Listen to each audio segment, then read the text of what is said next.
Le créateur qui a tout créé a créé un homme qui est aussi un créateur, qui a été créé à son image, à sa ressemblance. Lorsqu'il crée cet homme pour continuer à créer, il a mis l'énergie, il a mis le pouvoir, la puissance de créer. Il a mis ça dans 3 zones géographiques de son être qui deviennent 3 centres énergétiques par lesquels l'homme peut créer comme Dieu a créé. Le premier centre, ce sont les pensées.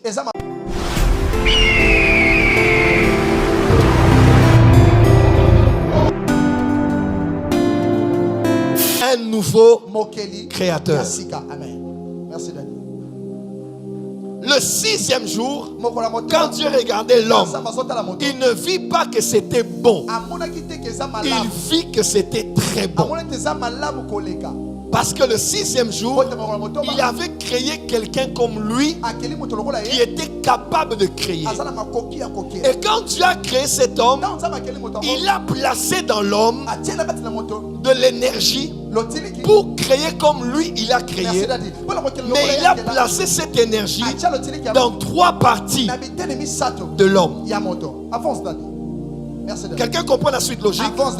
Le créateur qui a tout créé a créé un homme qui est aussi un créateur, qui a été créé à son image, à sa ressemblance.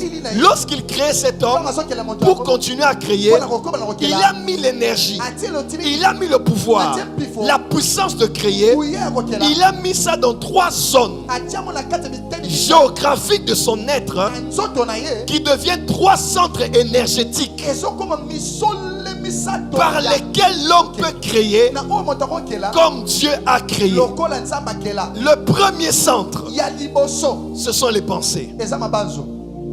Le deuxième centre, c'est la bouche. Le 3e centre, c'est le sexe. Le premier centre, ce sont les pensées. Le 2e centre, c'est la bouche. Le 3e centre, c'est le sexe. Dieu a donné à l'homme la capacité de créer comme lui. Il a déposé dans ses zones de l'énergie. Quand l'homme pense, il peut créer. Quand l'homme parle, il peut créer. Quand l'homme et la femme s'accouplent, ils peuvent créer. Comme Dieu a créé l'homme et la femme, comme Dieu a créé l'homme et la femme, quand l'homme et la femme peuvent créer aussi par la voie du sexe. C'est ainsi que vous allez voir dans Genèse chapitre 4. Genèse 4, oui. On dit lorsque Adam et Abel ont engendré Caïn, la Bible déclare, elle a dit, j'ai acquis un homme. Une autre version dit, j'ai formé un homme. J'ai étudié ça hier. Une autre version dit, j'ai créé un homme. Quand Caïn naissait, Ève et Adam réalisaient que eux aussi, ils ont donné la vie à un être humain.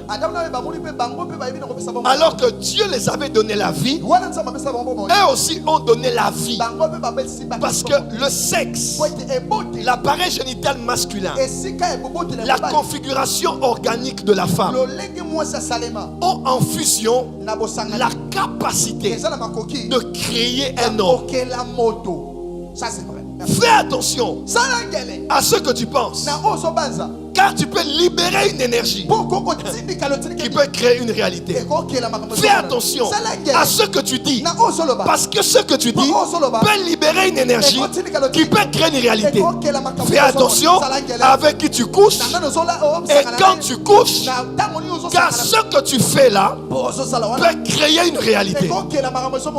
Ça c'est vrai, merci Daniel. L'homme est créateur parce qu'il dépense une énergie au niveau de ses pensées, au niveau de sa bouche et au niveau de son sexe. aller à Dubaï, aller à Washington, aller au Singapour, aller à Tokyo, aller à Paris, venez à Kinshasa. Voyez tout ce qu'on est en train de lever comme beauté architecturale aujourd'hui. Toutes ces choses viennent des pensées de quelqu'un. Les pensées d'un architecte, d'un urbaniste, d'un peintre, d'un dessinateur, de ce qu'il a pensé, il a créé. Dis à ton voisin, fais attention à ce que tu penses. Merci Daniel. Dis à l'autre voisin, fais attention à ce que tu dis. Dis encore, fais attention. Fais attention.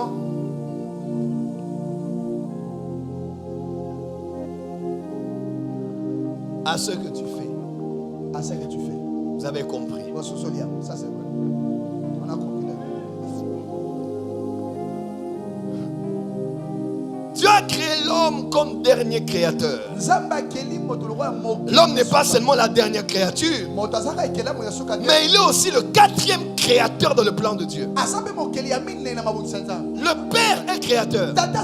Jésus a dit, béni sois-tu Dieu créateur des cieux et de la terre. Parce que le Père est créateur. Le Saint-Esprit est créateur. Dans Job il est écrit, l'Esprit du Seigneur m'a créé et le souffle du Tout-Puissant m'anime. Jésus est créateur. Genèse, Jean 1 verset 2. Tout ce qui a été fait par elle. Et rien de ce qui n'a été fait n'a été fait sans elle. Par qui? Par la parole. Verset 14 dit, et la parole a été faite chair. Elle a marché parmi nous, plein de grâce et de vérité. Le Père est créateur, Jésus est créateur, le Saint-Esprit est créateur. Et au commencement, ils ont dit, faisons l'homme. Les trois, faisons l'homme à notre image. Et ils étaient à trois. Quand ils ont créé l'homme, l'homme est devenu quatrième créateur, participant à la nature divine. Dis à ton voisin, je suis le quatrième créateur. Je suis le quatrième créateur. Merci Daniel. Et les trois centres que Dieu a mis en toi, par lesquels tu peux créer comme il a créé, ce sont tes pensées, ce sont tes paroles, et c'est par la voie du sexe, par la voie sexuelle.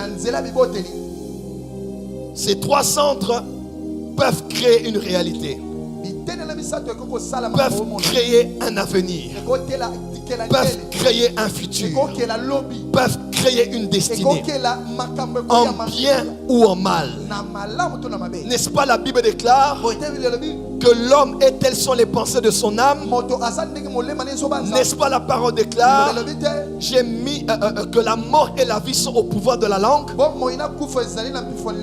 N'est-ce pas, la parole déclare que le lit conjugal ne doit pas être souillé, parce que la sexualité doit être pratiquée dans un cadre et non avant ou hors mariage? Autant il y a du bien dedans, il y a du mal dedans, dans les pensées, dans les paroles et dans la voie sexuelle. Dieu a utilisé sa bouche et ses mains pour créer, mais il a mis ce pouvoir créateur dans des centres énergétiques de l'être humain, dans le penser, dans le parler et dans la sexualité. Ces trois réservoirs qui détiennent la puissance créatrice de Dieu. Ces trois réservoirs sont l'extension du pouvoir créateur de Dieu dans le corps humain. Autant que Dieu a créé son monde par ce qu'il a dit et par ce qu'il a touché, tu peux créer ton monde par ce que tu penses, par ce que tu dis et par la voie sexuelle. Quelqu'un peut dire Amen très fort. Amen. Quelqu'un peut dire encore Amen très fort. Amen.